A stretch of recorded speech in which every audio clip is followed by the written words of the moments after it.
5,000 years ago, a world-shattering cultivation versus demonic battle. All cultivators were killed and every single cultivation sect in the world was destroyed. The entire world was destroyed. And then something different happened, in which new types of races were born. For example, knights, priestess, assassin, mage. As more and more powerful people appear in this world has become a world of magic. But me, a cultivator that slept for 5,000 years. He woke up from sleep and ridiculously found that he was the last cultivator in the world. A scoundrel-like personality. A greedy soul. Meeting a group of not-so-normal companions. Thousands upon thousands of priceless cultivation artifacts. Secret cultivation arts can all only be used by him. He has the ability to dominate all life hindrance and kill. The one with the important responsibility of reviving his cultivation sect. This lonely path of cultivation. Let's go forward to revive the glory of cultivators and his mission. And now, this manhwa begins, on the outskirts of Pharaoh Town, the Lost Forest. A man is very scared and some monsters are standing in front of him to kill him. And these monsters are goblins, and they kill him with just one attack. And the only sound heard in the forest is his screaming. After some time, some people come into the forest, and they say, "It should be here." The Lost Forest. A soldier says. The nearby village issued a quest. They said that in these parts of the forest there are grade 1 goblins attacking people. And the second soldier says, "It's fine. We have Miss Catherine leading us, we'll be able to make a quick buck." And a girl says, "I'm not here to make money. My father doesn't permit me to practice in the church, so this is the only way for me to improve." And its name is Catherine, D-rank magician of the Holy Cross Church. And then they hear someone's voice and Catherine thinks, is someone coming? Is he the one humming? And someone comes in front of them. And that person says, "Did someone get ahead of me first?" The soldier looks at him and says, "A civilian? What are you doing in a place like this? The monsters here are rampant, it's very dangerous." But Zhong says, "If the monsters are rampant, then that's good. I received a commission from a nearby village. I'm here to exterminate this monster." Hearing this, a soldier says to his other soldier, "This guy's outfit is quite strange, he didn't even bring any armor to defend himself. He looks like an ordinary person, but he still dares to get a share of the pie." Hearing him, the other soldier says, "Wait. I'll test his mental power." And Zhong says, "Hey. Why the hell are you pointing that thing at me?" So the soldier says, "Relax, this is a mental strength measuring device. We're just testing your mental strength." But when that soldier sees Zhong's strength as 0, the other soldier starts laughing. His mental strength is 0. Ordinary people have 5. You won't be able to fight against monsters like that. The second soldier says, "Although the monsters here are only grade 1, if you were to face them head-on, I'm afraid you wouldn't be able to last a minute." Zhong asks, "What's mental strength?" "I've never used that before, and I'm still able to kill monsters." But both the soldiers are laughing too much at Zhong. This guy's jokes are out of this world. He doesn't even know what mental strength is and he's saying he killed monsters before. Catherine tells Zhong. Mental strength is a special ability to fight against monsters. For thousands of years, humans have gradually awakened mental strength to fight against monsters. Those who control their mental strength can release a powerful energy that's beyond the capabilities of a human. Based on the amount of mental strength displayed on the measuring device, humans are separated into ranks S, A, B, C, D and E. And the soldier also says, "That's right. Miss Catherine of the Steve family became a D-rank magician at a young age. It's easy for her to deal with the monsters here. You better return while you still can." But Zhong says, "I refuse. And the soldier thinks, when did this guy run past me? Am I blind? Now Zhong starts leaving and a soldier says, "Hey! Why aren't you listening, you bastard? Believe it or not, I." And Catherine says, judging him, "Enough. If he insists on going, then just let him be. This time I'm doing this behind the church's back. So don't make such a ruckus. The monsters here are only grade 1, it's fine if there's an ordinary person with 0 mental strength. He might be useful when we collect the monster drops." Now both soldiers are killing the goblins one by one and Catherine is also ready to attack. The goblins, water spirits. Please answer my calls. In the name of the water spirits, fight against the will of evil, and release the holy power. Steve's family's secret magic. Great counter whirlpool. And after killing all the goblins with ease, a soldier says Miss Catherine doesn't have to deal with these goblins. Just leave it to us. That's right. So as to not dirty your clothes. Zhong is listening to them from a distance. Those two are really flattering her. Zhong tells them, "Hey, those are just grade 1 monsters, don't get careless this early. Flattering, come, look here. Her. There are still more up ahead." Zhong is pointing towards a ruined place, now all 4 are going to that place together. What a strange place, the village didn't say anything about a ruin. Be careful, the atmosphere here is unusual. There's nothing to worry about, since we're here.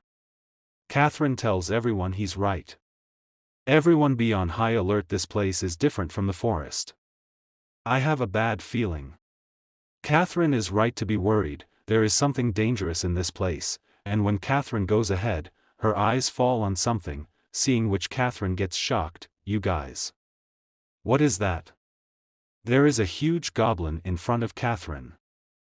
Now everyone looks at that big goblin. The second soldier asks what a big goblin is. Is this also a grade 1 demon beast? So Catherine says, I'm not so sure about myself either. Although it is motionless, my intuition tells me that it is not going to be easy. The first soldier goes forward without fear to show his bravery, and Catherine says to him, "Hey! What are you doing? Don't go there." But the soldier does not believe Catherine and thinks, this face looks familiar. I feel like I've seen it somewhere. And the soldier touches the big goblin, fingers him again and again, even that doesn't make it react, huh? Miss Catherine, this seems to be the carcass of the monster. This time we are going to make a lot of profit. And then suddenly that goblin's eyes shine. Be careful, don't go playing with death. Before the soldier can understand anything, the goblin attacks him and cuts off one of his hands. The soldier gets very nervous, and when he looks back, his breathing stops. It can't be.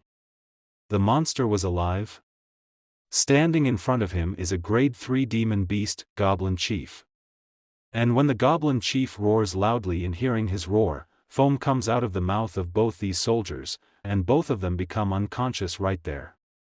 Catherine gets very nervous, but Zhong tells Catherine they must have been traumatized. Catherine does not like Zhong's behavior. Don't act rashly, I will protect you. And Catherine thinks, the strength of this demon beast is tremendous. And it cannot be taken lightly. I have to fight using my best magic, one hit to decide the outcome. Catherine is now ready to attack. Water Spirit. Please answer my call. In the name of water. Fight against evil will and release the power of God. Come to your senses. Goblin. This is the profound magic that I learned after reading through the spell book. Catherine attacks the Goblin Chief, but the Goblin Chief is too powerful. He destroys Catherine's attack, and seeing this Catherine gets scared. It had no effect? How is that possible? This is at least the strength of a tier 3 demon beast. What should the Goblin Chief do when he moves forward to attack Catherine? Catherine forms a water barrier to avoid his attack, but the Goblin Chief's punch is very powerful, due to which Catherine's water barrier is broken. I used the water barrier to defend how I could suffer this heavy blow, damn it. I can't defeat it. According to the intelligence, there should have been only grade 1 demon beasts. How could this be? Tier 3 demon beasts generally have to be handled by sea-level hunters. 5 or 6 D-class will only be able to barely secure a win, but we only have those 2 E-rank knights who have passed out, and I have been seriously injured. Am I going to die here today? It's just that I feel sorry for that guy. Obviously, he's just an ordinary person without any psychic power, but because of my arrogance, we will die here together. The goblin chief attacks Catherine with a sword and Catherine closes her eyes. After a few moments, the smoke clears from that place, but Catherine is fine. She opens her eyes and thinks, am I not dead yet? And when she looks ahead, she gets shocked. Zhong is standing in front of him and has stopped the goblin chief's sword with his 2 fingers. Goblin chief is feeling scared, he is sweating, and Zhong is standing at that place very peacefully. Catherine is surprised to see this. How did he save me? And it only took 2 fingers to stop its attack. That is a tier 3 demon beast, you know? Zhong asks Catherine. Hello. Can you still move? So Catherine says, barely, I can barely. Hearing this, Zhong says, good, now, please step back. If I make a move, I'm afraid it will affect you. Hearing this, Catherine says, no problem. How's this? Is this far enough? And Zhong says, yeah, that's fine. Hey, big guy. Have you ever been struck by lightning? Goblin chief gets scared after hearing Zhong's words, and Zhong summons lightning in the sky and attacks the goblin chief with heavenly lightning. And lightning strikes the goblin chief from the sky. Catherine can't believe it after seeing this. He can actually call upon the heavenly lightning? That's incredible. Is he trying to hide being a lightning magician? Zhong tells Catherine, I'm done, you can come out now. Catherine looks at the goblin chief. That bastard is really dead.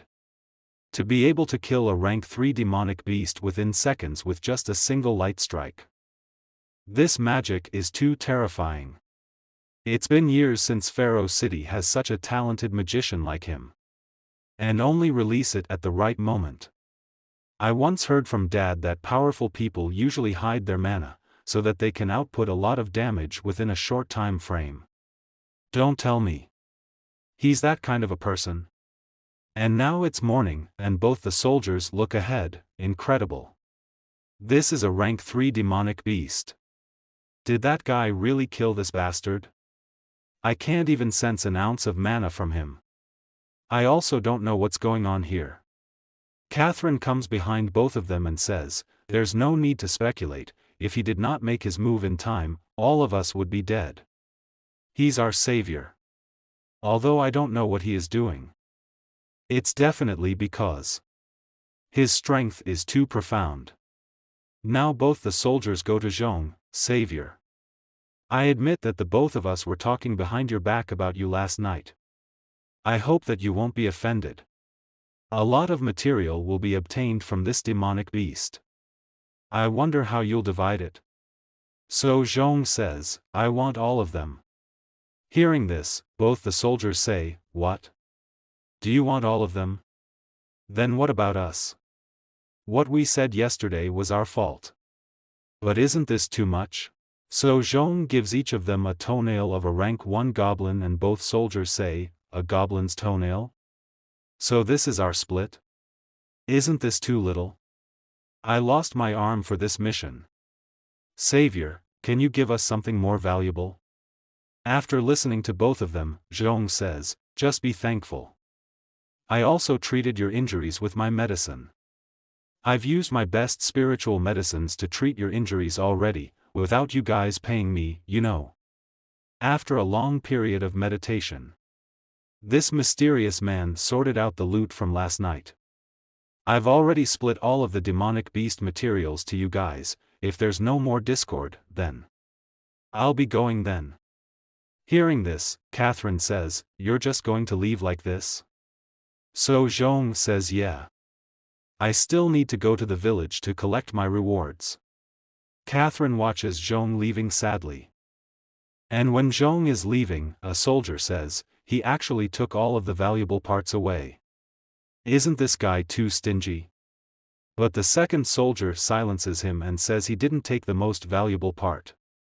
Last night I felt that the demonic beast was kinda familiar. But it turns out it was the goblin chieftain on the bounty list of the Hunters Association. As long as we bring the body back to Pharaoh City, we will be able to exchange it for a ton of money. Zhong overhears both of them because he is a cultivator. What did you guys say? You said that thing. Can it be exchanged for money? Zhong's eyes now start shining with the light of money.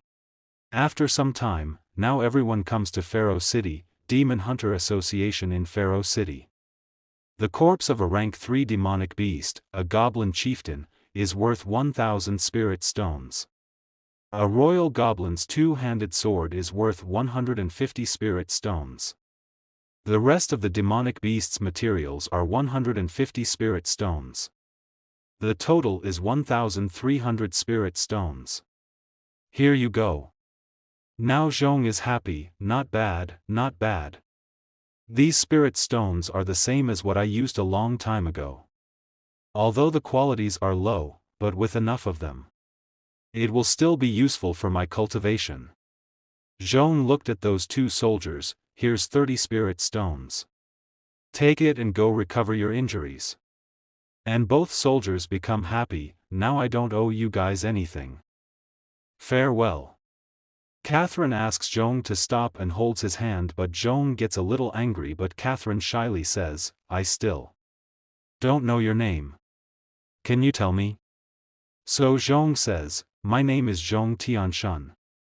And now it is night. And the name of this place is, an inn in Pharaoh City. Zhong is bathing in hot water, this thing that is hanging around the neck of the goblin chieftain, even after being struck by my lightning bolt, it's still unscathed. And there's even spiritual energy of cultivators meaning from it. This must be something valuable. I'll keep it for now. And when Zhong sleeps, the necklace starts glowing and something comes out of the necklace, which also has a tail, and a beautiful girl comes to that place. It's been 5,000 years. I'm finally out. She is a 9-tailed fox, Bai Qing. Bai Qing looks at Zhong sensually. Is he the one who awakened me? There's a lot of spiritual energy emanating from his body. I didn't expect to have such a lucky encounter. In that case, don't mind if I do. What's this sensation? It's amazing. It's wet, it's moist, it's soft. A constant flow of spiritual energy is flowing through my body from his lips. This feels so good. But then Zhong's eyes open. Who are you? Bai Qing shyly moves away from Zhong. You're awake? You're the one who awakened me. Don't you know? Hearing Bai Qing's words, Zhong says, so you're from the fox pattern jade pendant? And then Bai Qing thinks something. I was in such a hurry to replenish my spiritual energy just now that I didn't notice that he was so handsome. And his body is very attractive. Why don't I have a taste of him? Seeing the strange atmosphere, Zhong asks Bai Qing, this little fox, what are you playing at? Zhong feels something strange and two girls come in front of him. Is the master taking a bath alone? Does the master feel cold and lonely? Why don't you let us serve you in the bath and accompany the master to relieve your boredom? Our skills are very good. We'll definitely satisfy our masters. Master's muscles are so firm my heart started skipping after learning on them. Master, can you feel it? Master's body temperature is increasing. There's no need to be so nervous, master. Why don't I use my body to massage your back to help you relax? Bai Qing is watching all this from a distance and thinking, if this man cannot resist my charm, who do I even look for to get some help?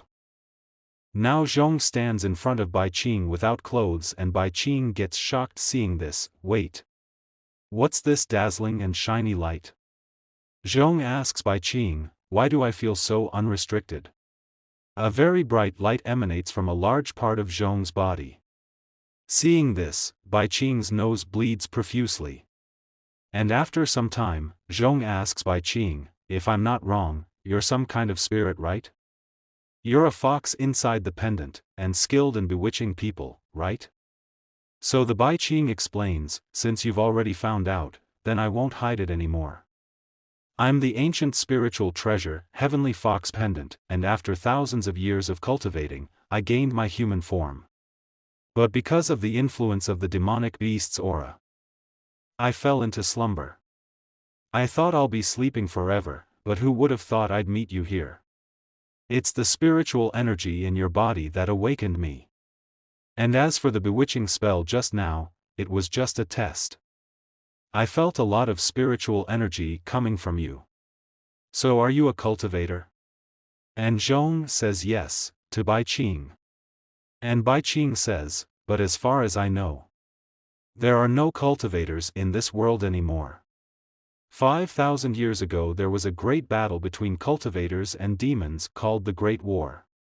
After that battle, all sects of the cultivator went to ruin. And all cultivators were slaughtered. Because of the influence of the demonic beast's aura, the world has undergone a drastic change. All of the 8 mighty sects were destroyed. And so, the history of the cultivators are gradually forgotten in the river of time.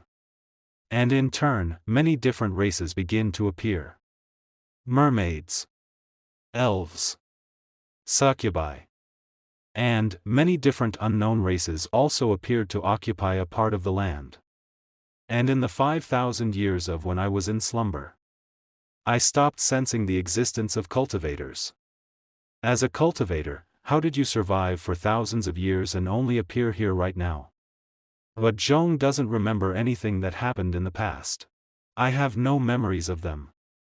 So the Bai Qing says, you've lost your memories? I'm sorry.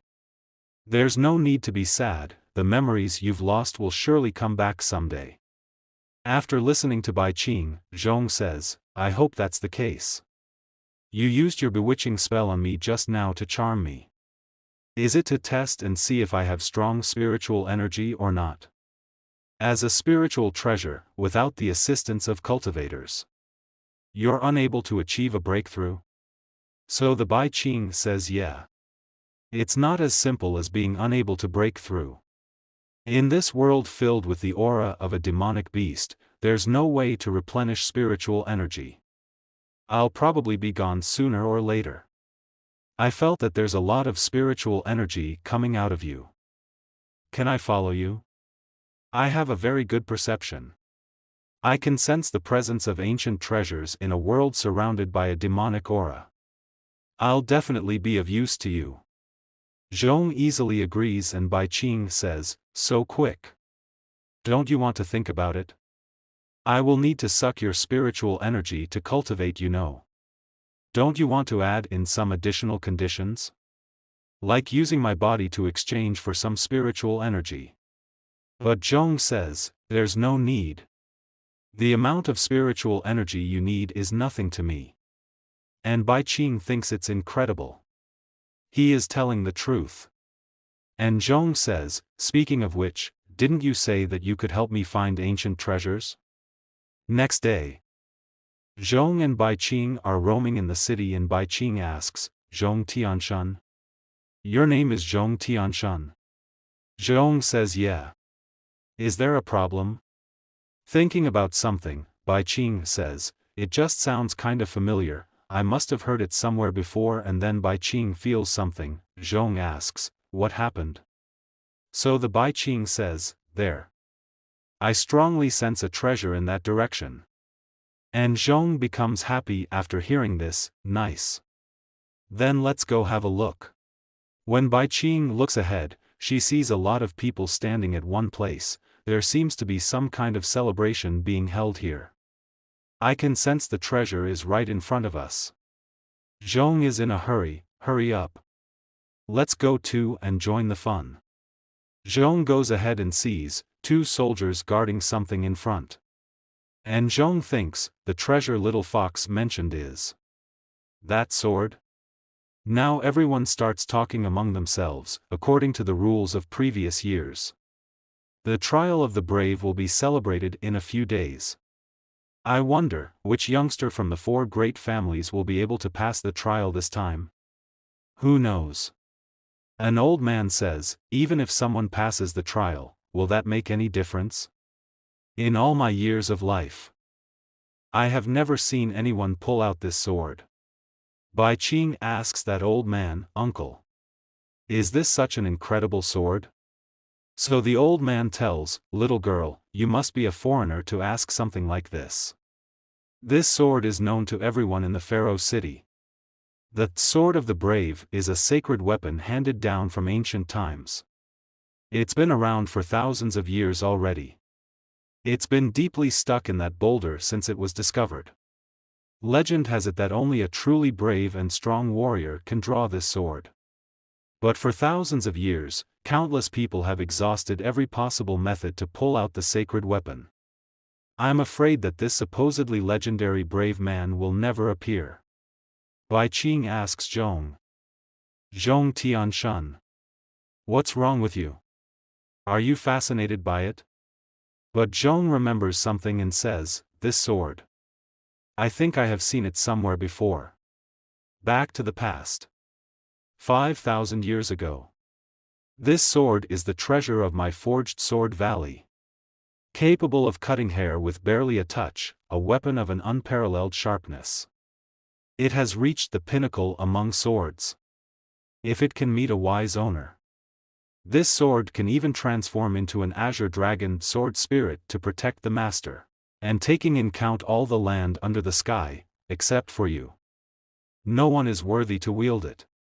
And Zhong says, "This is my sword.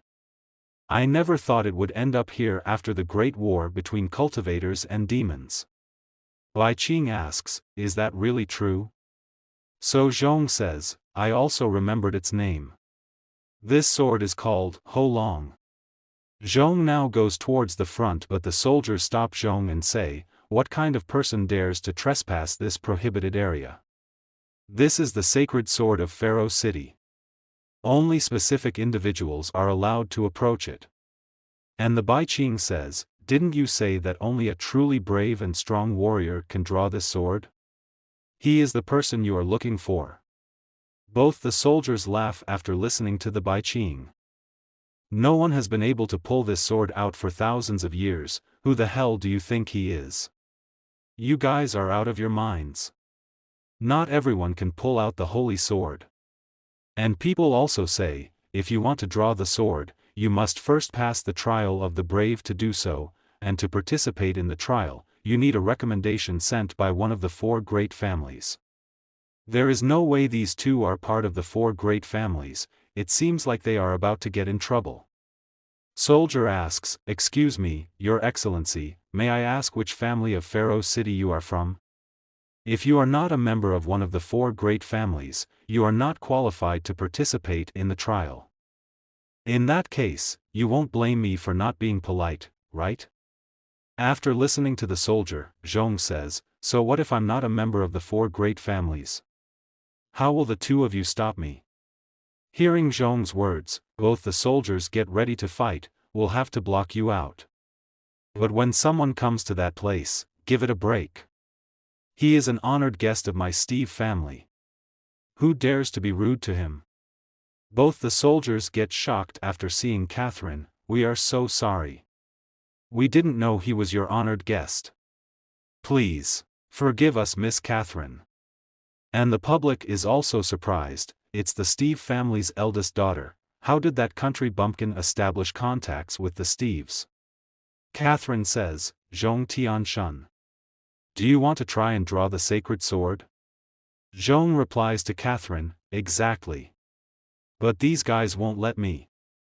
But Catherine says, according to the rules of Pharaoh City, only those who pass the trial of the brave are qualified to draw the sacred sword.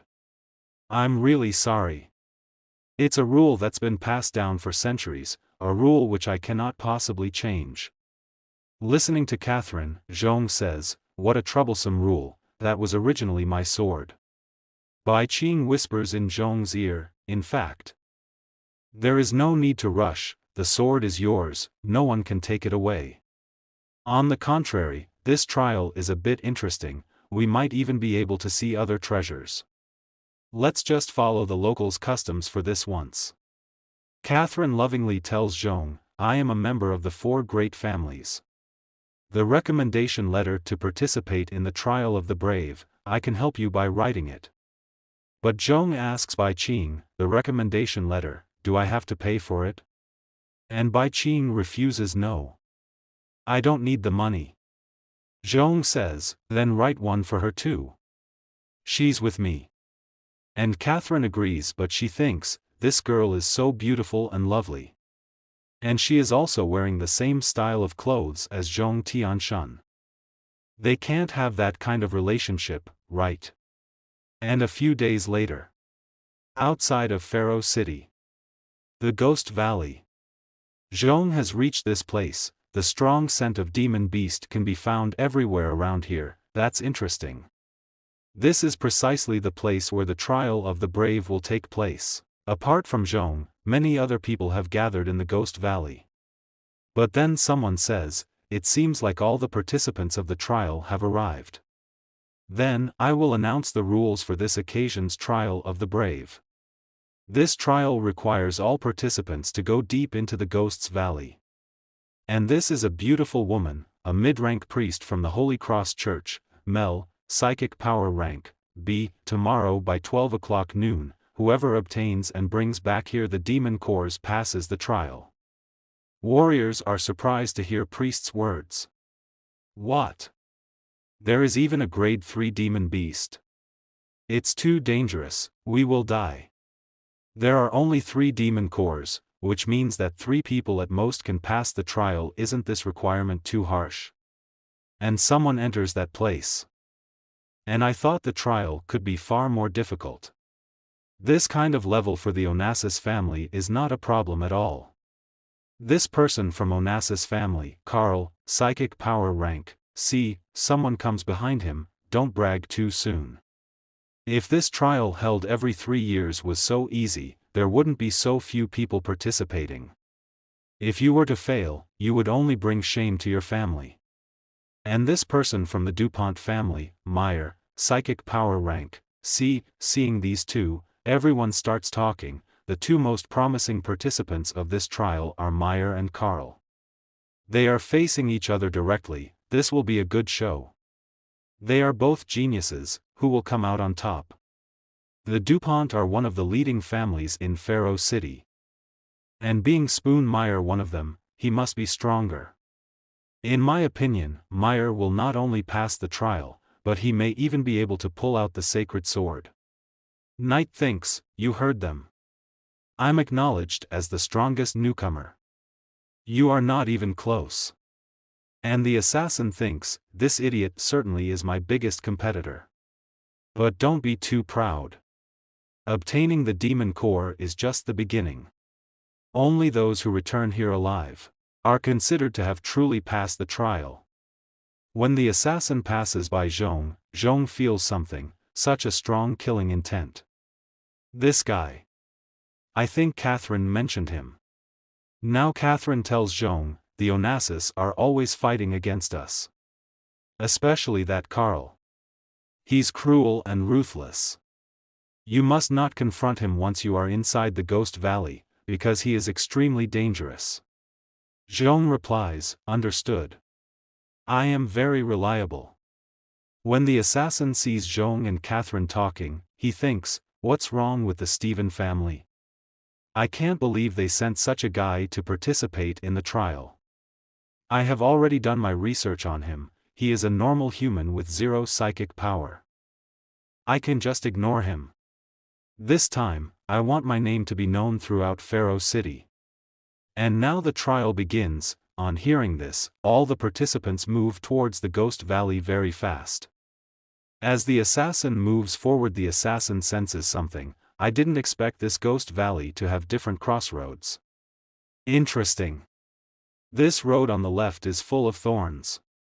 The second road has a faint demonic energy overflowing, which resembles a bit like a high-grade demon beast. On the contrary, the two roads to the right seem better. Especially the last one, which has a dim light coming through. Okay, I shall take this one. According to the angle of the air currents, there is a gentle breeze coming from the third road. That means this route is clear. This must be the correct direction. And now soldier talk. The first road, although walking through thorns is difficult, fighting a demon beast is equally arduous, so the first road is also the safest path. Catherine, why would you recommend someone with zero psychic power to take part in the trial? I am quite curious. Priest says to Catherine, letting ordinary people enter the trial is no different from sending them to a certain death. Aren't you afraid of ruining your family's renown by choosing him? Catherine replies to Priest, you are mistaken. I'm not doing this for the family, it's just that I want to fulfill his wish. Also, Zhong Tianshan, he's not an ordinary human. His strength is unfathomable. I am sure that he will complete the trial. Because he is the most reliable person I have ever met. Priest is surprised to hear this, the most reliable person. After some time, Zhong and Bai Qing. Both are confused as to which way to go inside. Bai Qing says, based on what Catherine said, Ghost Valley is divided into several areas. Right now there are so many crossroads, which one should we take? Zhong thinks for a while, wherever this branch falls, we will go in that direction. Bai Qing gets shocked after hearing Zhong's words. Are you serious? This is the method you thought about? Zhong says, that's right. This method is very reliable. Zhong uses his method and decides which path to take. Good. Let's go this way. But Bai Qing gets a little scared. This road seems a bit eerie. Zhong and Bai Qing are walking on that path, but Bai Qing is a little scared. Did you hear anything? But Zhong does tell no to Bai Qing, but my instincts are telling me there's something terrible here. There is an evil energy here that's weighing on my chest and won't let me breathe. Zhong thinks, that's because you are pushing your breasts too tightly against me, right? As soon as both of them go ahead, the voice becomes louder. Bai Qing looks ahead and sees something in front.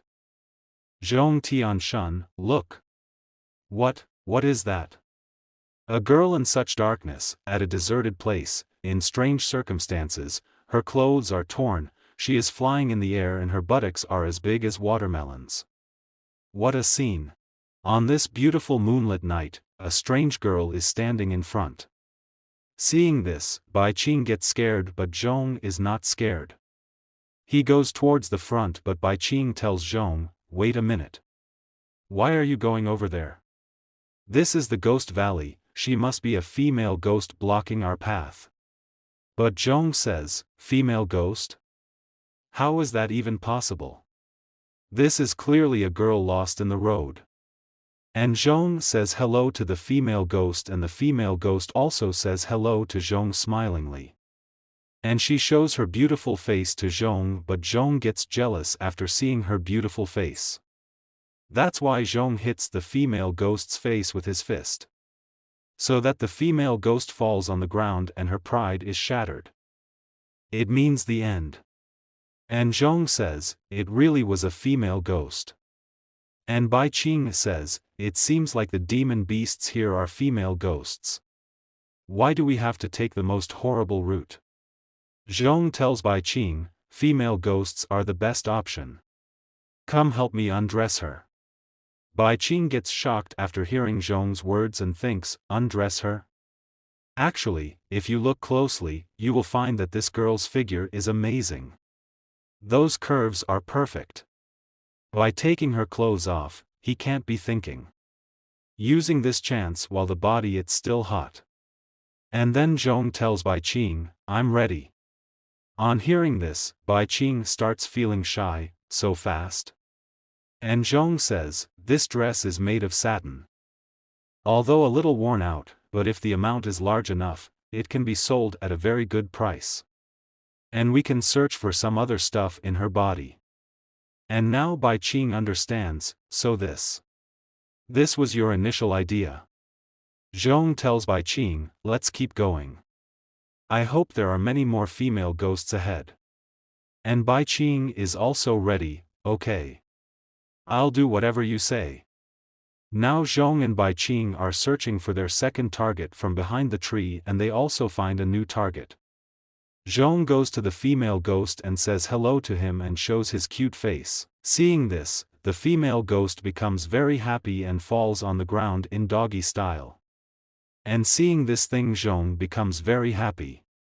And now, on this night, the nightmare of the Ghost Valley. Everywhere Zhong Tianshan and Bai Qing went, all the female ghosts became naked ghosts. And after some time, the participants are going inside the forest and they say, why is this place called Ghost Valley? Could it be that it's really haunted by spirits? This place is full of unhealthy energy. People used to disappear here, and it's unknown what those missing people experienced. By the time they were found, they could no longer be called humans. They became savages who devoured raw meat and had extraordinary strength. Also, they only appeared at night. If it isn't a ghost, then what else? As soon as these people move forward, a hand comes out of the ground and a beast appears in front of them. Many beasts come to that place. The participants get very scared after seeing them. Did these demon beasts hide underground to avoid the thorns? I miscalculated. Aren't they those missing people you were talking about? There are too many. We can't win against those numbers. And a beast attacks them. And there is a screaming sound at that place and blood spreads all around. Some time later, Zhong and Bai Qing are passing through the forest on a moonlit night, and Bai Qing thinks, although he is relatively stingy and acts in a reckless way. But on the contrary, being by his side, he transmits a sense of security. Even in such a chilling forest. I don't feel scared anymore. And then suddenly, another beautiful female ghost appears in front of them, who is flying in the air, and she says, it's amazing. There is anyone capable of getting deep into the heart of the Ghost Valley. Truly unusual. Are all those baby ghosts at the entrance lazy? And this is a female ghost, grade 3 demon beast, evil phantom maid. And further says, but take a look at the frail appearance of both of you. It seems like it won't be enough to fill my stomach. Hearing her, Zhong throws the bag and says, whether I can fill your stomach or not, I don't know. However, you definitely won't keep your clothes for long. This female ghost gets confused after listening to Zhong. What is going to happen with this female ghost? And what is Zhong going to do with this female ghost? Second part starts and the female ghost says, you said that I won't keep my clothes? What do you mean by that? After listening to the female ghost, Zhong says to her, literally what you've just heard, you don't even understand that? Female ghost gets a little angry after listening to Zhong, a mere human like you, actually dares to make fun of me over and over again. You must be tired of living. The female ghost is now ready to attack Zhong, tearing them to shreds. Scarlet predators. And Zhong is also ready to fight. You want to beat me with just these few bats? You're underestimating me far too much. Even before Zhong can attack, a dull blue foxfire comes from behind him. She attacks that female ghost. And with that attack all the bats are killed. And the female ghost gets a little surprised. So you were a magician from the beginning. To be capable of burning down my scarlet predators, seems like you got some strength. And that attack was made by Bai Qing. I didn't expect that after sleeping for so many years, my control over the foxfire didn't become rusty at all, and Zhong says to Bai Qing, I am unable to tell with just a glance that you are still pretty cool. Hearing Zhong's words, Bai Qing says shyly, it's just a little trick. Now Zhong says to the girl, do you want me to leave the ghost for you? And the Bai Qing also says, better leave it to you. I'll just help by getting rid of the bats. Hearing the conversation of both of them, the female ghost gets very angry and she thinks, are these two out of their minds? They have the guts to ignore me. I'm one of the fiercest demon beasts here. And Zhong quickly moves towards the female ghost. Since the little fox won't take part in the fight, then I won't be polite. And the female ghost gets scared seeing Zhong coming towards her. This guy is really fast. And Zhong tried to grab that girl's breast, he targeted my chest. And the female ghost steps back and says, "What's going on with you? Are you some kind of odd pervert? Why did you touch my breasts? I'm a ghost." Zhong tells that female ghost, "Don't get me wrong. I am not targeting your breasts, it's just that your clothes look like they're worth a lot of money. So before hitting you, I have to help you by taking off your dress." Against this world's martial arts, nothing is unbreakable. Zhong attacks a female ghost using peerless speed, and Bai Qing is shocked to see the speed at which his hands are moving. So dominant. I can't even keep up with my eyes. And the female ghost starts screaming. She asks Zhong to stop. But Zhong doesn't stop. And a few moments later, the female ghost's clothes are flying in the air. And the girl has disappeared from that place. That means the end. A demon core appears in front of Zhong, seeing which Bai Qing says to Zhong, "This is the demon core, with it you can pass the trial." I can't believe it's on this female ghost's body. Zhong gets happy, that's great. Two birds with one stone. And the Bai Qing says, "Now that you've got the core, you have fulfilled the qualifications to draw your sword. Let's return the way we came." But Zhong says, "No need to hurry, we still have a lot of time. There are many more demon beasts in the Ghost Valley, not a single one can be spared." Meanwhile, on the other side of the Ghost Valley, another fierce battle was taking place. And the knight has killed a big beast. I got a demon core from the grade 3 demon beast. For someone like me, Meyer, a task of this level is no problem. Then an assassin comes to that place and says, "I didn't expect you to have defeated the grade 3 demon beast, and to have gotten the demon core of the trial. Meyer, you are a lucky man." The knight is surprised to see the assassin, Carl. "What are you following me for? Do you want to kill me and seize the treasure?" But the assassin doesn't pay attention to him. "Seize the treasure? I don't need to." And the knight asks the assassin, "So you also get a magic core? Since you didn't come to rob me. Then you want to get rid of me." Knight is now ready to fight, but the assassin gives a creepy smile after seeing the knight.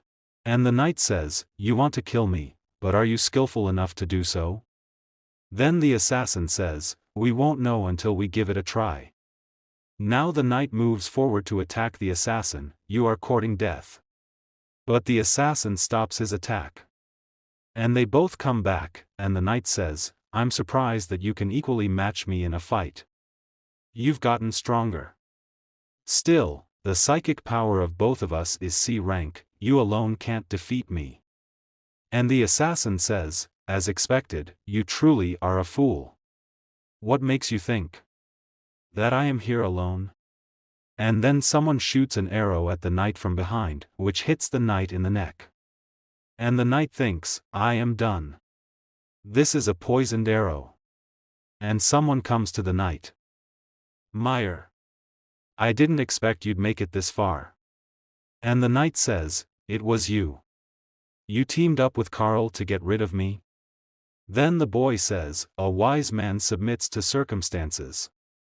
The Onassis family, represented by Carl, grows in strength with each passing day in Pharaoh City. The only thing I have to do is cooperate with him, and I will receive a demon core. And this person from Walton family, Johann, psychic power rank D, and the knight says to both of them, "You two scumbags. Do you know the consequences of offending my DuPont family?" But the assassin places his dagger on the knight's neck, and tells him, "Whatever happens inside the Ghost Valley, no one outside will ever know." And kills the assassin knight. "Stupid. You've been fighting with me for so many years, at last, you have died by my sword. Now you can't be arrogant anymore." Johann says to the assassin, "Young Master Carr, I already helped you to kill him. According to the agreement, Meyer's demon core should be mine, right? And the assassin says, yes, I did promise such a thing, but I think I also said, whatever you do inside the Ghost Valley, no one outside will ever know. And after listening to the assassin, Johann becomes nervous. What does that mean? You don't mean to kill me to prevent Meyer's death being known. And before Johann can understand anything, the assassin kills him with a dagger. I've killed the biggest opponent. How is it possible that I would let a guy that has information against me alive? And then suddenly the assassin hears someone's breathing. That breath is very dangerous. Feeling that breath, the assassin thinks, what a powerful demon beast's breath. Those grade 3 demon beasts just now cannot be compared to it. What the hell is going on here? And Catherine and Priest also feel that powerful breath. And Catherine asks Priest, Senior Mel, can you feel that? And the priest says, yes. This is not one of the demon beasts that the church has prepared for the trial. It should be another demon beast who broke into the testing ground. This breath is very powerful. It should be a grade 4 demon beast, or even higher. To defeat a grade 4 demon beast, you need 3 or more B rank hunters, in the current situation. I have no choice but to end the trial in advance. And Catherine starts worrying about Zhong Tianshun. You must be safe and sound. A strange creature is sitting on the tower in full moon night. And we see the face of that demon. Grade 4 demon beast, Gargoyle. And also Zhong and Gargoyle are looking at both, and Bai Qing says, this demon beast is not quite the same as the previous one, let's make a devour before it finds us. Zhong says, I don't want to. You must be honest to make a living. We said we would kill all the demon beasts in the Valley of Ghosts. So we can't spare any of them. And now the Gargoyle says, humans? And you didn't run away the moment you saw me. Such idiots are not really common these days. Is it because your psychic power is too low, and you can't even feel terrified by me? And Zhong laughs and says, what nonsense are you talking about? Zhong Tianshuan's perspective is this demon core. What kind of person runs away the moment they see money? And Gargoyle gets confused after listening to Zhong, money? What do you mean by that? Zhong moves directly towards the Gargoyle and lands a punch. This is what I mean. Zhong's punch was very powerful, due to which the Gargoyle fell very far, and the Gargoyle thought, what's going on with that guy? I clearly couldn't feel even an ounce of psychic power coming from him. But he still managed to throw such a powerful punch. This is outrageous.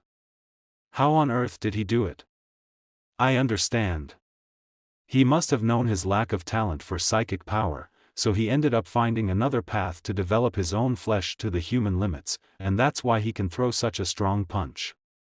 Although his physique has yet to reach that level, there is no other explanation. And Zhong says, enduring my hit without losing consciousness. You're quite resistant to beatings. And Gargoyle gets angry after listening to Zhong, you are a mere human who thinks too highly of his own abilities. I already comprehend everything about your skills, take a look at my absolute defense. Gargoyle form. And the Gargoyle thinks. In this form, my whole body is enveloped by an extremely resistant. If I were to receive another of those punches, his hand bones would shatter. This guy's already in a helpless situation. But Zhong Gargoyle gets a punch again. And his defense breaks.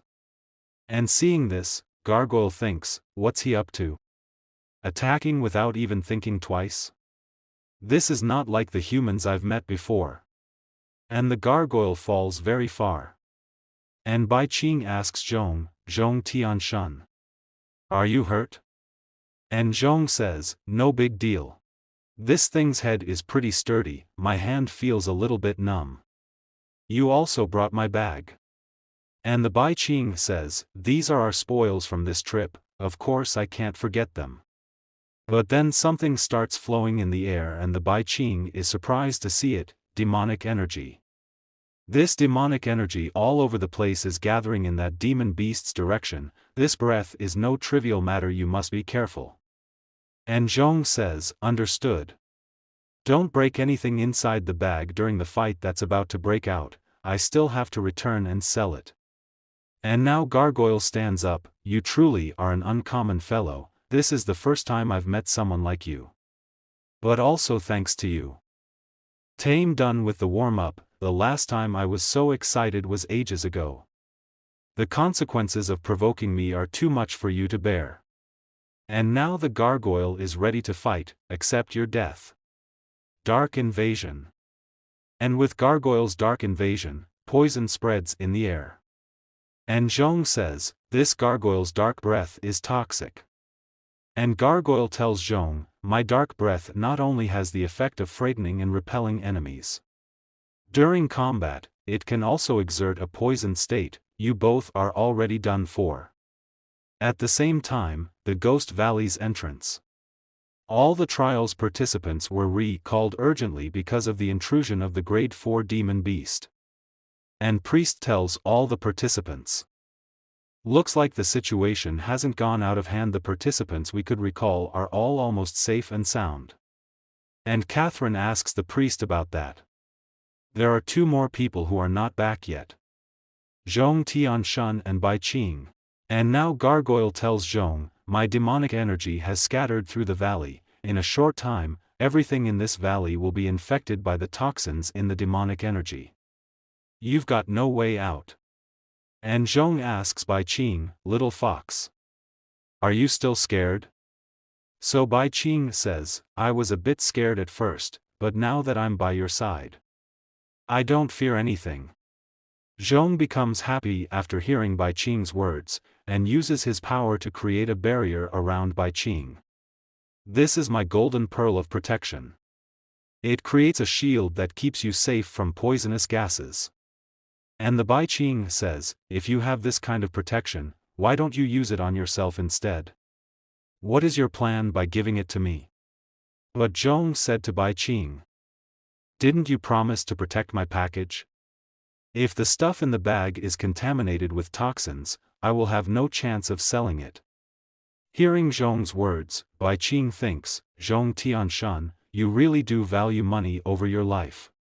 And Zhong smilingly thinks, the toxicity of this poison is gradually accumulating over time, I just need one move to kill it, then immediately cast a clear mind spell to get rid of the poison. And Gargoyle says to Zhong, you're already in trouble and still thinking about taking care of others? Do you think you can carry the poison and fight me at the same time? But Zhong says, you know nothing. And Zhong uses a spell, elf spirits, deceased soldiers, 7 dwelling stars to the light. 7 dwelling stars to the right. And looking at Zhong, Gargoyle thinks, what is this guy gesticulating? And he's also mumbling non-stop. Has he gone crazy because of my demonic energy? And the Bai Qing also thinks, I think I've heard this spell somewhere before.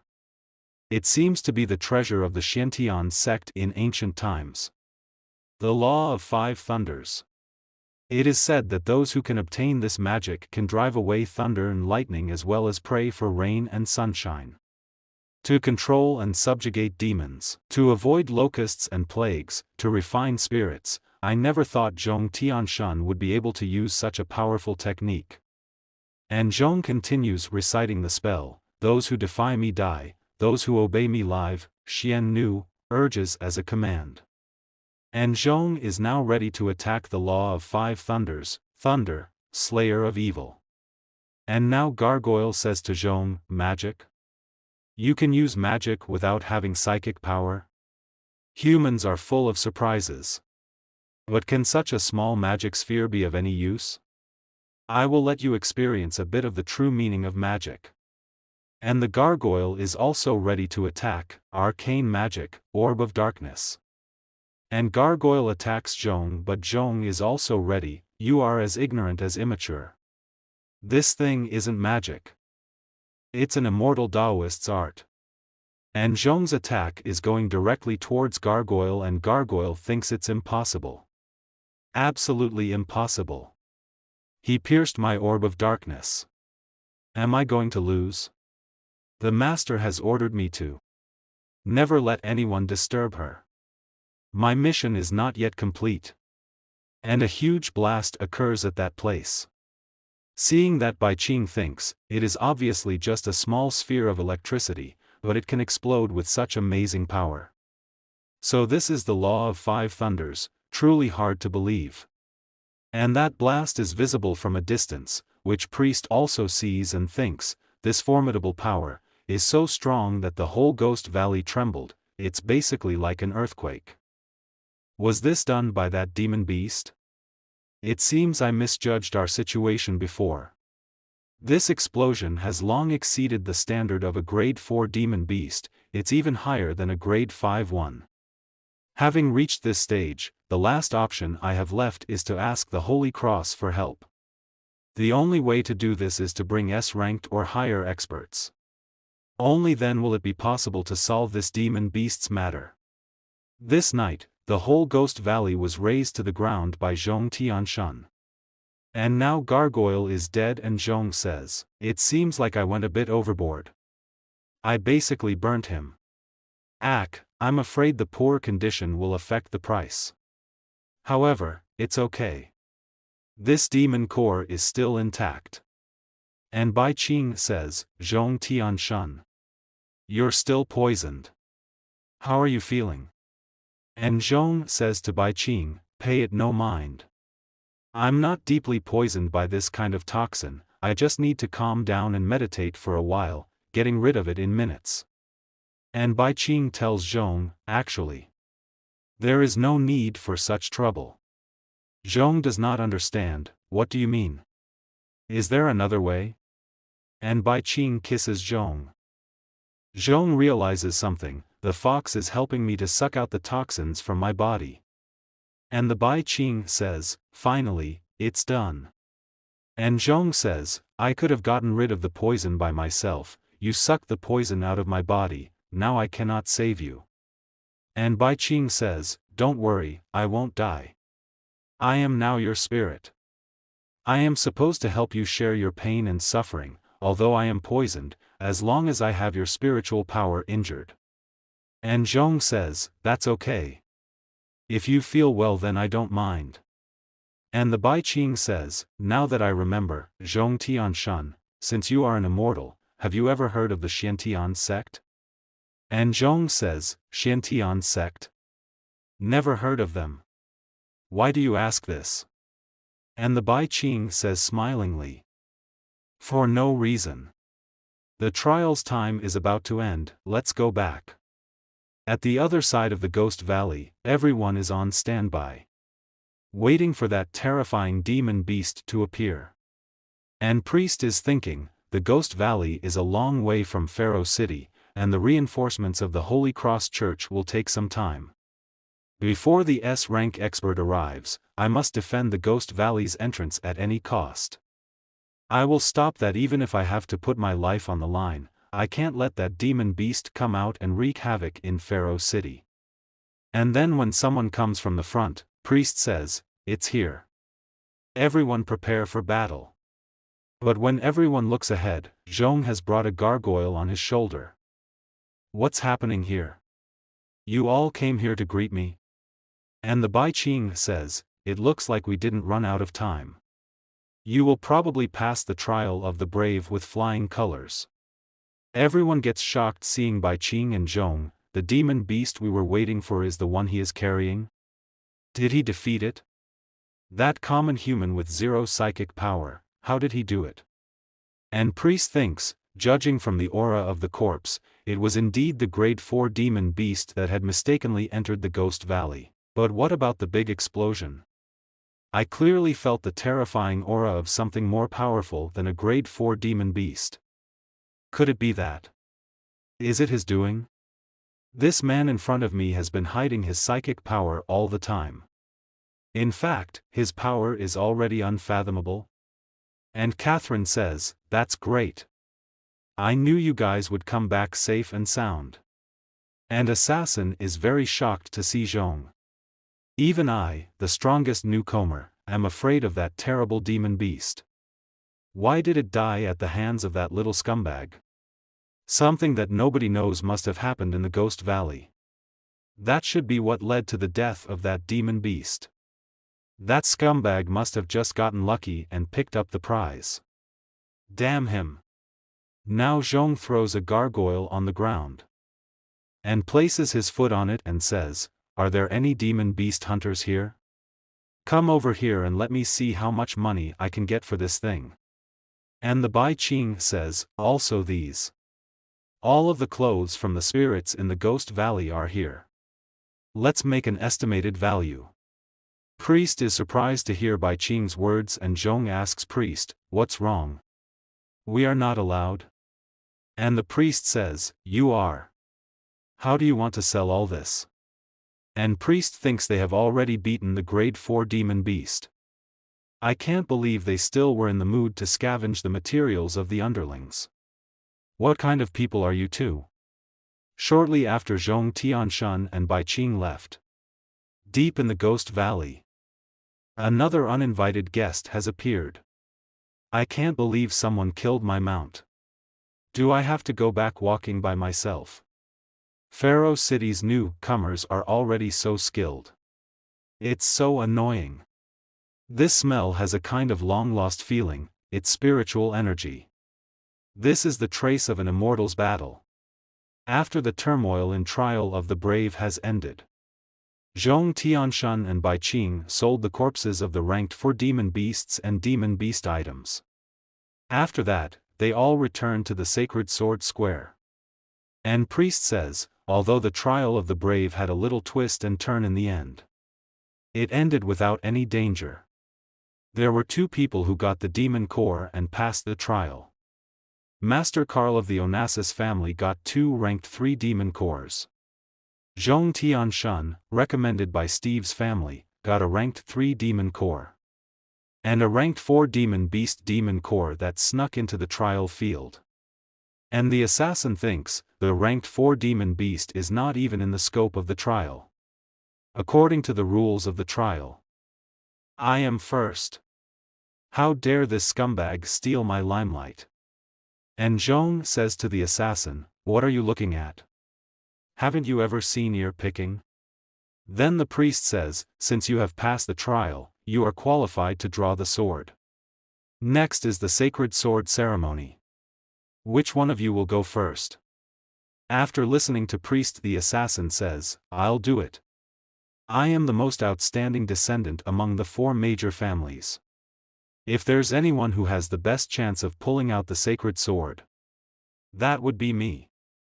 And the assassin tries to lift the sword with all his power, but he is unable to do so and gets tired and loses. No way. It's impossible to pull it out. It seems that the hero's sword is just a legend after all. If I can't do it, then no one else can. And seeing that everyone starts leaving that place, it seems that this year's sacred sword ceremony is nothing special. Let's go. Master Carl has failed, there's nothing more to see. Maybe someone will pull it out next year. Catherine and Bai Qing see them leaving and say, "Carl is not the only one who passed the trial of the brave." That's right. Zhong Tianshan hasn't taken his turn yet. And Zhong says, "Don't worry about them. I'm just going to retrieve my own stuff." And the assassin thinks, what does that scumbag mean? It's like the sword is already in his possession. What a pain in the ass. And the priest also thinks, Zhong Tianshan, what kind of mystery is hidden in your body? And now Zhong reaches to pick up the sword. Zhong looks at the sword carefully and then he hears a voice, "You're finally here." Hearing that voice, Zhong thinks, it's talking to me. And Ho Long says, "It's been years, I've been waiting for you here. Do you still remember our glorious years? With my inertial drift. We fought side by side in the world's sects and got out 7 times. At the end, we sat together at the waterfall in the back of the mountain and you cultivate and I pretended." And Zhong thinks, I have a bad feeling. This sword seems to be very exciting. Is it because he has been too lonely for the past 5,000 years? I'd better not worry about that. I'll take you home right now. And now Zhong starts picking up that sword and a very bright light comes out from that sword, seeing which everyone gets surprised and Zhong takes out the sword very easily. And seeing this everyone gets very shocked, the holy sword was pulled out. That's the hero's sword that no one has been able to master for thousands of years. Unexpectedly, it was pulled out by that kid. Who the hell is he? And the dragon comes out of that sword and says, "Finally, I'm out of that stupid rock. Shun shun. How does it feel to secure my magnificent figure again? And this sword is ancient artifact Yulong sword little azure dragon form. I guess you will be moved to tears. Why aren't you saying anything? Are you shocked by my appearance? Or are you immersed in the glorious years just talked about and unable to extricate yourself?" But Zhong says, "That's because I don't remember any of the stuff you told me. Is that how narcissistic you used to be? And don't you ever call me that again." And when people see the true form of the sword, they are very surprised. The holy sword has become a magical creature that has never been seen before. The holy sword and that guy were chatting very well. The holy sword was scolded by that guy. And Ho Long says, "I see. You have forgotten the past. But it's a good thing. After all, it's a miracle that you survived that battle. But even though you've lost your memory, you still managed to find me. This just shows that even after thousands of years have passed, my brilliance cannot be hidden. You are attracted by this sample drama, right?" And Zhong says to Ho Long, "You'd better change back to the way you were." And Ho Long listens to Zhong and says, "Huh. Is it because the dragon sword form is more handsome?"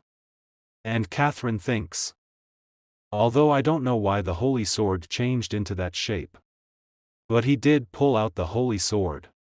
I'll be the first to congratulate him." Then she says to Zhong, "Congratulations Zhong Tianshan. I always believed that you could do it. Now you are the worthy hero of Pharaoh City." And Zhong says, "Catherine, I have to thank you for writing me a recommendation letter."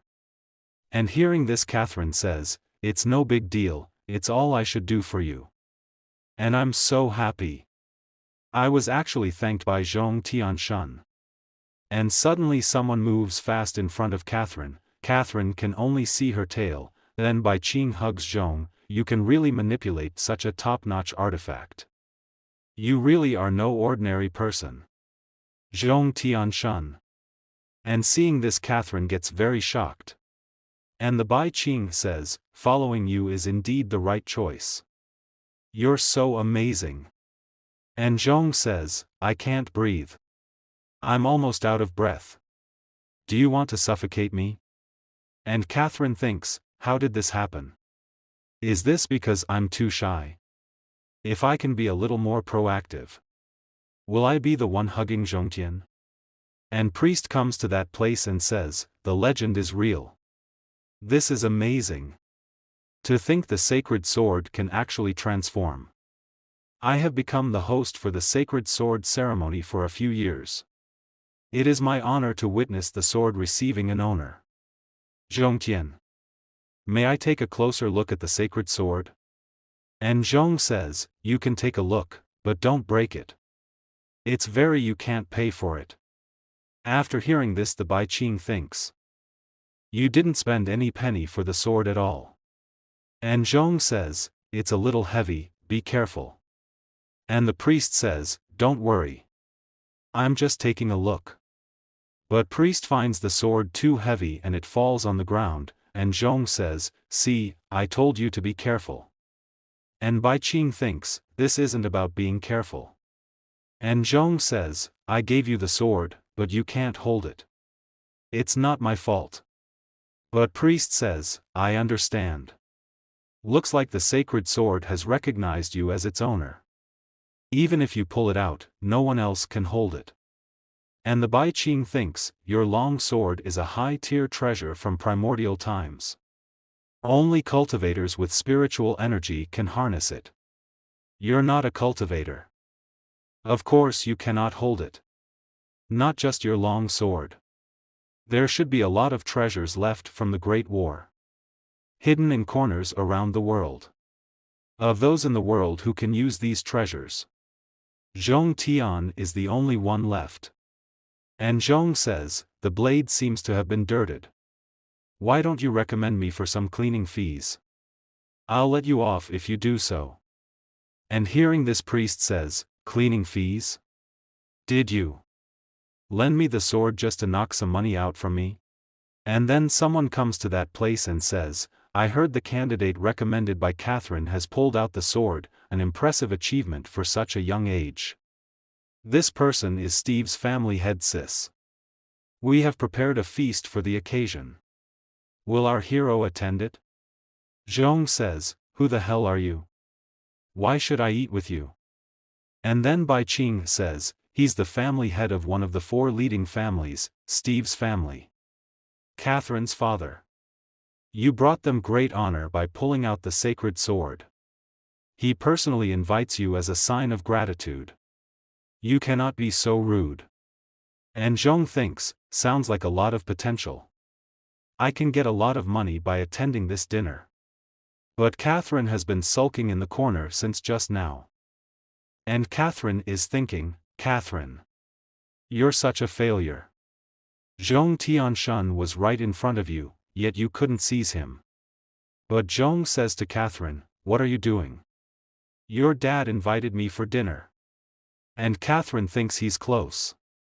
I can feel his breath. My heartbeat is speeding up. What if he heard it? This is so embarrassing. And Catherine says to Zhong, wait. What did you say? You're having dinner at my house? Are really?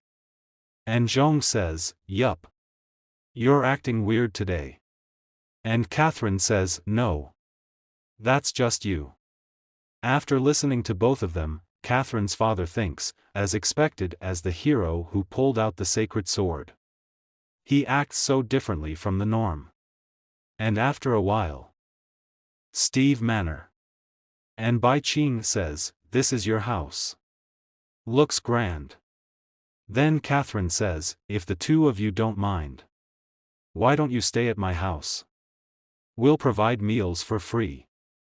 And Zhong says, bro. You look like you're not low on money. I pulled out the sword for your family already, mind showing some gratitude? Then Catherine's father says, do you not have enough spirit stones? I will have my butler prepare them for you, however much you want. And Zhong says, not bad at all. You're pretty smart.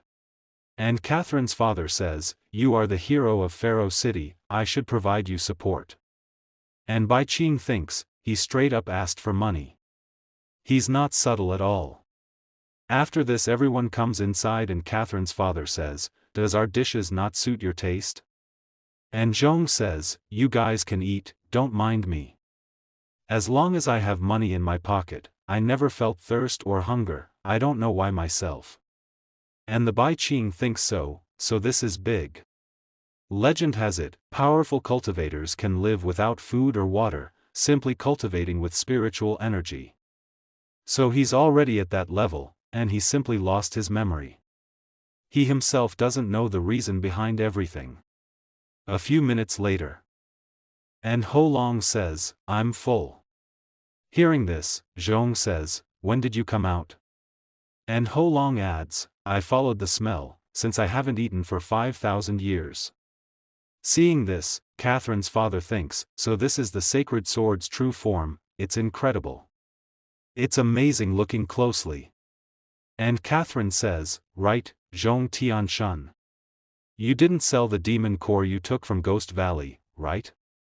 And Zhong says, no. It's pretty rare, so I wasn't quick to sell it. What are demon cores used for? And Catherine says, demon cores are precious materials only found on high-tier monsters. They are rare, but the demand for them is high. Their biggest use is to enhance equipment. By adding a demon core when forging armor or weapons, it will greatly increase their quality. Because of its addition, it will also work better against monsters. The Monster Hunter Association has been actively purchasing demon cores. The grade 4 demon core in your hand is enough to buy a decent house in Pharaoh City. And Zhong thinks, amazing. A small stone like this is enough to buy a house. I'm rich. And then Ho Long feels hungry and says, this is a demon core. It's a little hard, but the butler taste is mediocre.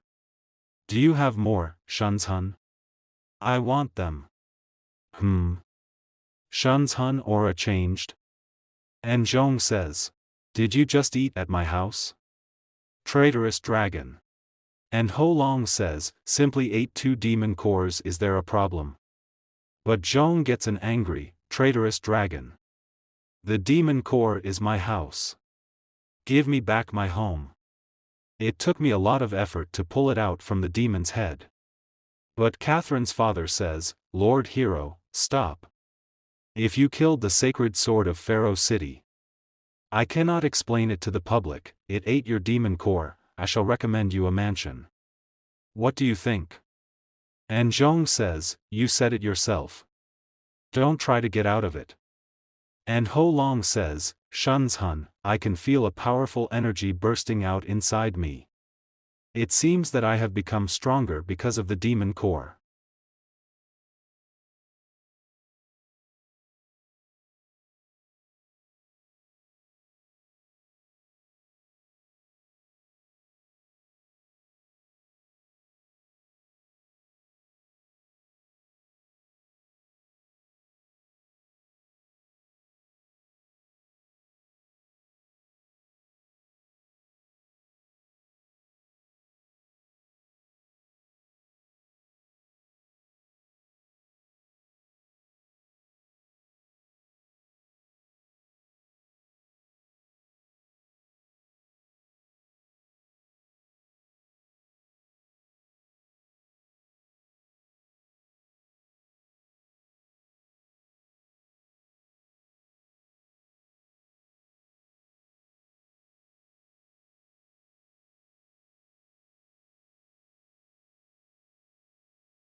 In the previous part we had seen that an elf girl was running, and 2 bandits were chasing that elf girl.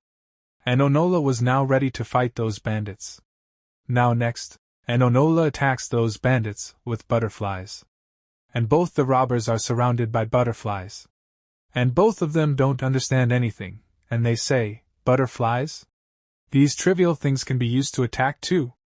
There's so many of these bugs. I'm allergic to such things." And within a short time, all those butterflies absorb all the energy from the bodies of those 2 bandits. And both bandits fall to their knees on the ground, and they say, "My hair's all ruined. How can I meet other people like this? What kind of demonic art did you use? Turn us back right now." And Onola tells, "You brought this all on yourselves. You're still far from able to take on the elven race." And then 2 people come to that place, and they say, "This is the elven race's magic? How interesting." And this lady remains, "It's basically a ripoff of magic.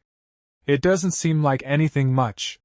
And that lady's companion says, "It's not bad for the standards of the elven race. But compared to you, it's definitely nowhere close. This guy is, the Wild Bandits, Elite Bandits Mark, Telekinesis Grade A.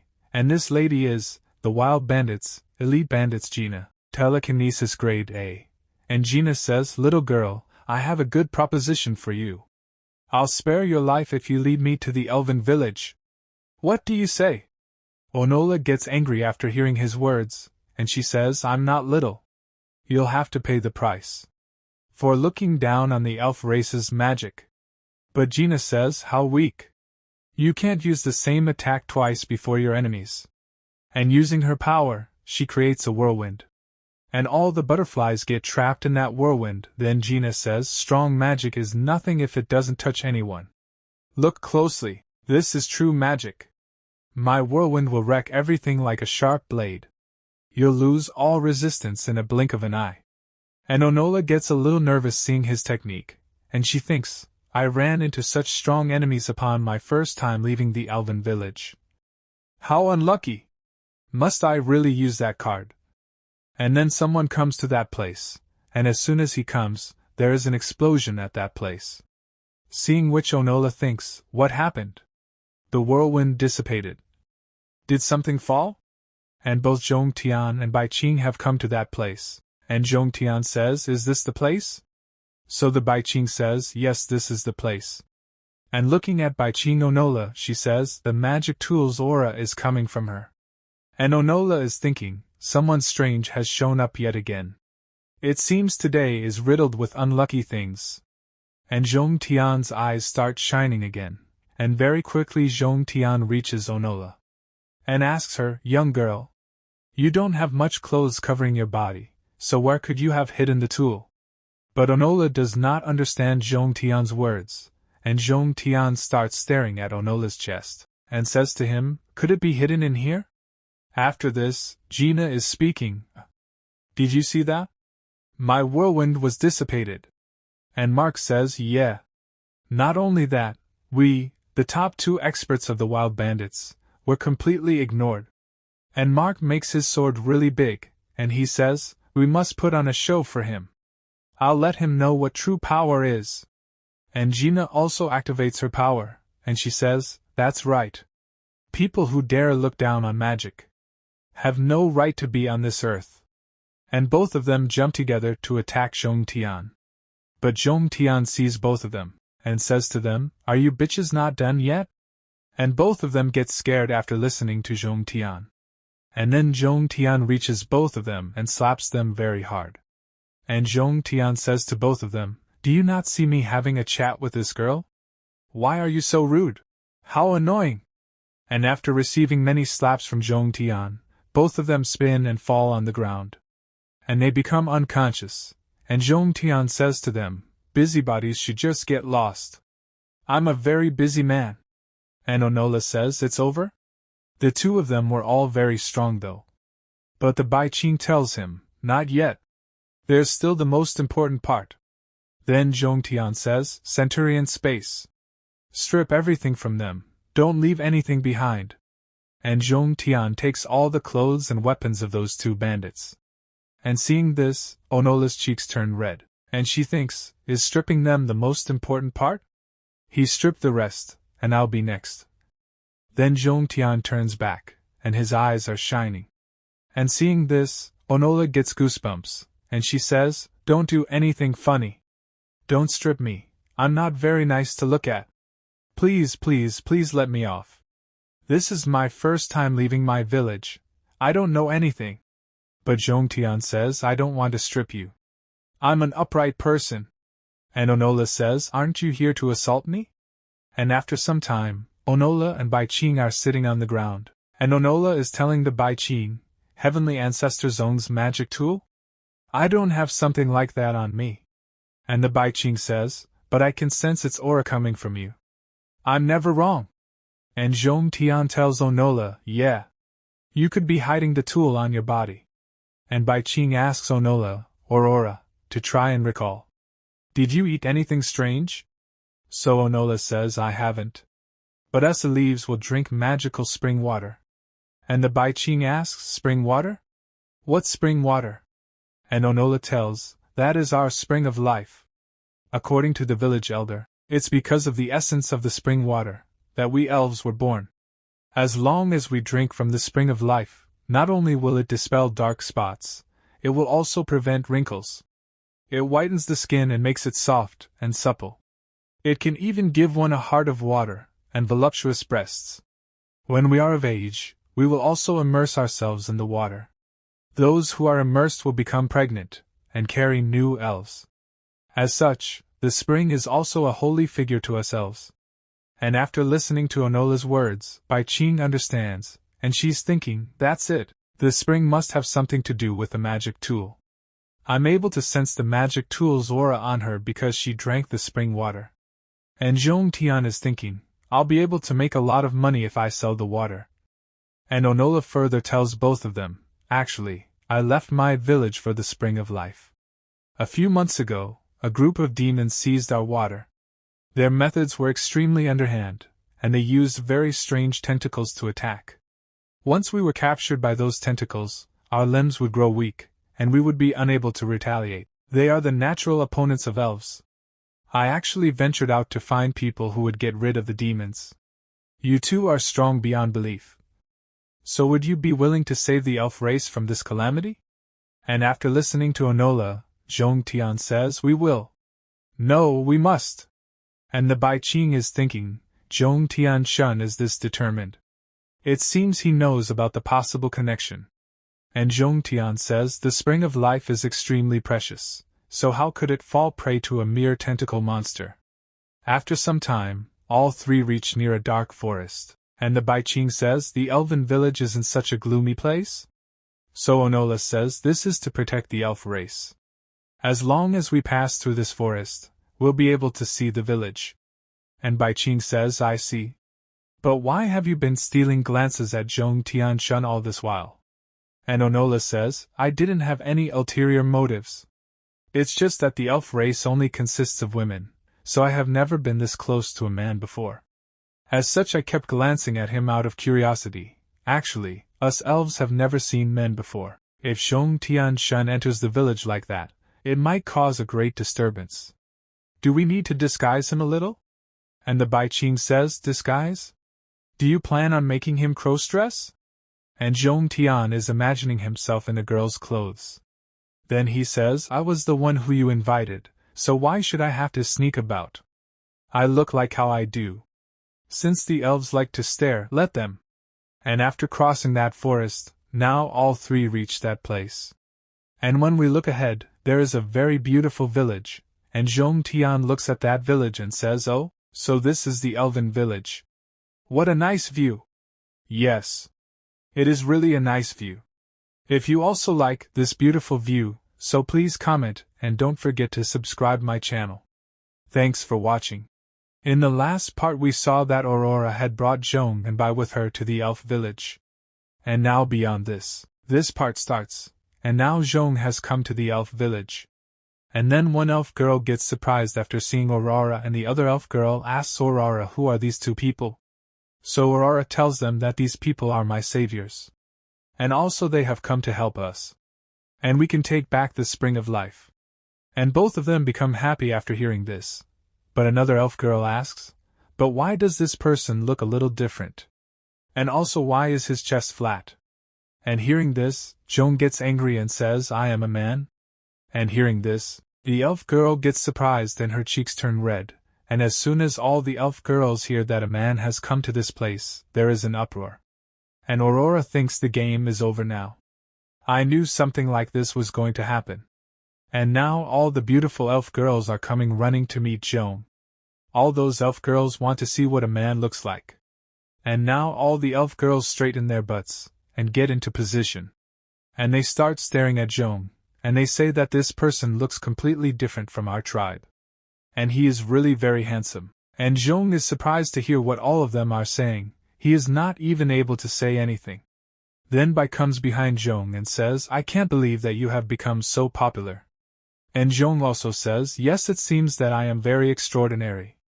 And then the dragon comes out of Xuan's body and says to Xuan, son, you are really very amazing. I did not think that you would bring me to such a wonderful place. And Xuan asks Dragon, what is going on in your mind? So the dragon tells that I have come here just to meet my sisters. And it's a wonderland. My eyes are filled with so much love for them. And when the girls see the dragon, they are surprised and say, so big and so long, it came out of that man's body. The ability of that man will be very amazing. And the dragon is saying to those girls, ladies, would you like to ride on me? It doesn't matter how many of you guys come. I will handle it all. And one of the girls also says to the dragon, is it possible that we can ride on you? But there are too many of us, will you be able to handle us? And Xuan is getting angry after hearing all the dragon's words, and asks Bai, should I kill this dragon? If I kill it, will my sword be decapitated? And Bai replies, I don't think so. And then another elf girl comes there, whose butt is very big. And as soon as she appears, Aurora gets a little surprised to see her. And fearfully she says, sister, forgive me that I have brought a man here. And Xuan thinks this elf girl is Aurora's sister? And we see that beautiful elf girl who is looking very amazing. And this is the elf queen, and her name is Uefu, and her power is telekinesis, and level is S. And Uefu says, never mind, after all the 5,000-year-old taboo of our ancestors has now been broken. And anyway this guy has come to help us. So it doesn't matter to me. And Aurora becomes very happy after hearing Uefu's words and Xuan asks Bai, Aurora's sister does not seem serious to me. And the queen also says, really? Then Uefu says to Aurora, will you show this village of ours to our guest? I want to discuss with this man how we can take back the spring of life. And Aurora agrees to this. And now Uefu is taking Xuan with her towards her room. And Bai doesn't feel good seeing this. She thinks I am looking a bit strange. Might the elf queen take advantage of Xuan? After this, now Xuan is following Uefu and says to Uefu, there is no need for us to discuss much. Just take me to that place. I will kill all the monsters. But Uefu says, take it easy. There's no need to be so hasty, and those monsters aren't that easy to kill anyway. You follow me, to my room, we will make a solid plan there. And you shouldn't be so hasty. You are very young. And Uefu is drooling, I feel something is wrong, and she says that you have a lot of energy inside you, or should we say stamina. Xuan is unable to say anything after listening to Uefu. Then now both of them come inside the room, and Uefu says to Xuan, I had controlled myself a lot. Because there were a lot of people outside, but right now in this place, there are just the two of us. And after listening to Uefu, Xuan says, have you achieved your wish? So let us make a strategy as to how we can take back the spring of life. But Uefu says there is no need to do so in a hurry. First of all, there are some matters which need to be looked after first, and anyway I was waiting for something to do. And Uefu comes close to Xuan and says, please help me. I need something from you. I don't know why I am getting very attracted to you. What is my small heart? He is beating very loudly. It seems that there is a very distance between us, less on. We should not waste more time. You are not able to wait too. But Xuan does not say anything, he remains calm and seeing Xuan, Uefu asks, why are you not doing anything? Are you not ready now? And Zhong says if this is the case then I start, and Zhong now starts taking off his cloth. And seeing Zhong's body, Yuefu starts blushing. He is very much liked by Zhong's body, and says that I am very much from my tribe, which I am looking at all these things. And Yuefu proceeds to kiss Zhong and says, let's start now. But Zhong stops Yuefu and says to her, what do you want to do? And throws Yuefu in the bed and tells her, after all, what useless things are you talking about? I am a very serious person, I don't have time to play with you. Out of here. And as soon as Zhong starts going out of the room, Yuefu stops her and says, less on. Hurry up. Hit me. Hit me more. And after listening to Yuefu's words, Zhong turns back, and we look at Yuefu who is looking at Zhong in a very sexy position. And Yuefu says to Zhong, hurry, I like that. Hit me more. Keep going. I want more, hit me with my full power, I liked it very much. And Zhong says, should I hit you? This is my first time that I have heard such a request, you are really different. And Yuefu says that you do not say this, and this is my first time that I am doing something like this. I have been in Yelef village for many years. I am beautiful and charming, but I spent my whole life while guarding this small village. I did not even get a chance that I could enjoy my life. I also want to love man and women. I spent the whole life spring of life while protecting. Because of this I do not know anything about the outside world. As you know, I am a queen, so I have to protect my people. And after listening to Yuefu's words, Zhong also feels bad and says to forgive me, I felt sad to hear all this thing. Then Yuefu says to Zhong, it seems that you felt bad after listening to my words, so why don't you hit me quickly? I can't delay anymore. But Zhong says that nothing like this is going to happen, and then Yuefu brings a valuable thing in front of Zhong and says, will you still refuse me? And Zhong's eyes start shining after seeing that valuable thing.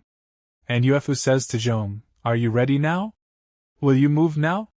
So now Zhong gets excited and says, yes, I will do my best, mama.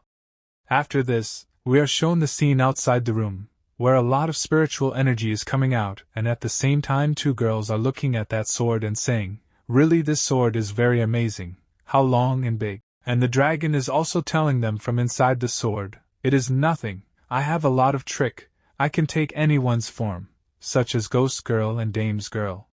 And Bai also looks at all these things and ELF girls are praising the dragon very much. And after hearing all this, the queen comes to know that the dragon is very seamless. But the queen is thinking about showing the most, she is wondering what is going on at that place. After all, what are both of them doing inside? And a lot of spiritual energy is also coming out of this place. I can just hope that Zhong is fine, but why is so much voice coming out of that place? What will be going on inside? Will Yuefu and Zhong be fighting inside? That too in such a small room, what kind of thrilling battle will be going on? But Aurora is very happy, she is thinking, I hope Yuefu will be reagrading. Who is knowing what both of them will be doing inside? This is followed by scene shift, and we see the group of bandits. And the same bandits have come to this place whom Zhong was beaten. And this robber is telling his captain how Zhong had beaten him earlier, and after that, and seeing his condition, we can know how much Zhong had beaten him very badly. And his leader is listening to the talk of all these bandits from the top of the tree. And after listening to his words, the captain says, how shame you guys have beat someone. Is any part of your body correct? Which you guys are screaming so much? And this is the leader of the bandits. And its power is telekinesis. And its level is S, and then Gina also comes to that place and tells, the captain was not our fault. And we see the condition of this girl, its entire clothes are torn. Zhong has done this very large condition, and the girl tells the captain that the man was very powerful. He did not beat me, he has taken all my equipment. And also tore my clothes. And he has seen every part of my body, it is a big change, I was no longer fit to show anyone. I do not want to be alive. And listening to the girl's words, the captain gets angry, and he wonders how the man dare? Who has seen the girl who has been the most beautiful girl of our bandits without clothes? And the girl tells that the man is guy towards a type. If we go now, we can catch it. And the captain is getting very angry. And thinking that I will not leave those Yelfes alive, And now he gets down from the tree and says that let us teach him a very good lesson. After this, we come towards a village, where Aurora is very nervous, and opens the door of Yuefu's room and says that the sister has gone wrong. A very large group has come to attack us. They are coming towards the forest. You hurry up, we need your help. But when Aurora sees in front, Zhong is hitting Yuefu's butt, and seeing this, Aurora Sharma goes and Zhong is not able to do anything. And Aurora closes the door and says that you guys should do it. And seeing Aurora going, Yuefu is that Aurora is nothing like that. I was just checking the power of this person, how much it is powerful. Then after this the scene shifts, and now all the bandits come to that place. Snakes are seeing anger in their eyes, and as soon as these people go forward, ELF warriors come to stop them. And seeing them everyone thinks, seeing it, it seems that it is a paradise. And when the robber's eye falls on these beautiful ELFs, it is very surprised. But the ELF warrior says, if you guys try to take even a step further from this place, then I will kill you guys. But the captain does not matter. Blood comes out of the nail of the captain like a waterfall, and stops his blood and says, get them out quickly and bring them. I will take them to the camp. And after listening to the captain, the girl thinks, what does the last talk? We came here to take revenge here? Will it not take me a revenge? And all the bandits move forward to catch those ELF girls, but then someone comes to that place and says that how did you dare to come to this place of useless people? I will kill you guys. And then there is a very big blast at that place. And in a while, the bandits are injured and faint on the ground. And Yuefu has come to that place which is not going to leave these people alive. And when seen from between Captain Yuefu's legs, he sees a very beautiful girl. And at the same time Yuefu is threatening them all and speaking, if you want to stay alive then run away from here. But Captain Yuefu's beautiful body is completely attracted and he is thinking how beautiful this ELF girl is. I have been lost in its for. This is a perfect ELF girl. It looks like what I used to see in my dreams. Exactly the same, is very hot and sexy. And then Joan comes there and says, see who has come? I know these people. Have you found someone to take your revision? Are you thinking that you guys gave me equipment, that was the work? There is no problem, this time you guys have come yourself to deliver me more. After this, the girl and the robber come forward and tells the captain that this is the same mountain person who torn my clothes. And it also has a very big sword, and seeing Zhong, the captain gets very angry and threatens Zhong that today I will kill you, and goes ahead to attack Zhong, but then Yuefu kicks her captain and says, get out. After all, how did you dare to touch my love?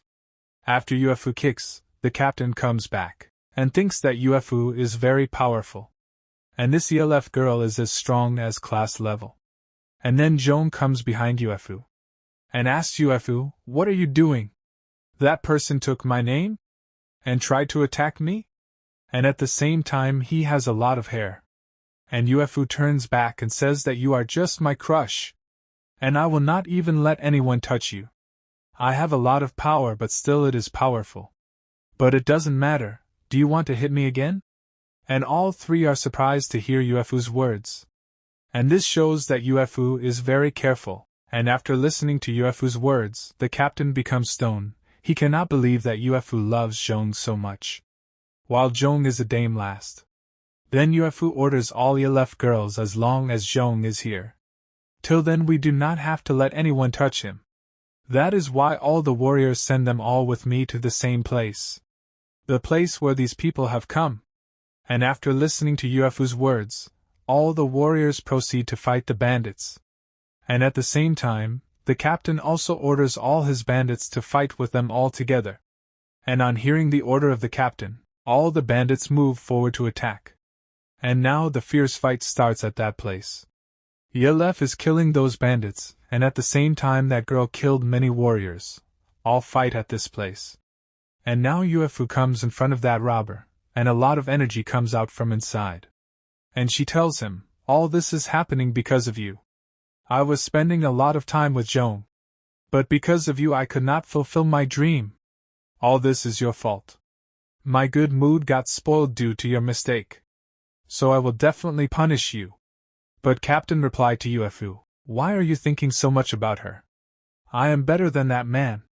I can take care of you very well. But Yuefu gets angry and she says, you are not uniform. Zhong is very good with you, so now I will deal with you quickly, and will enjoy Zhong again. And Yuefu attacks the bandit with the monolith beam. And that robber is still explaining to Yuefu, and saying that I am a leader of all the postal people. And he tries to stop Yuefu's moonlight beam attack with his hands. And stops Yuefu's attack with great difficulties. And he tells him, it seems that we are both of S-class level, but still I cannot tell who will win both of us. So Yuefu replied to that robber, it is good. You have a lot of faith in yourself, it's not so bad.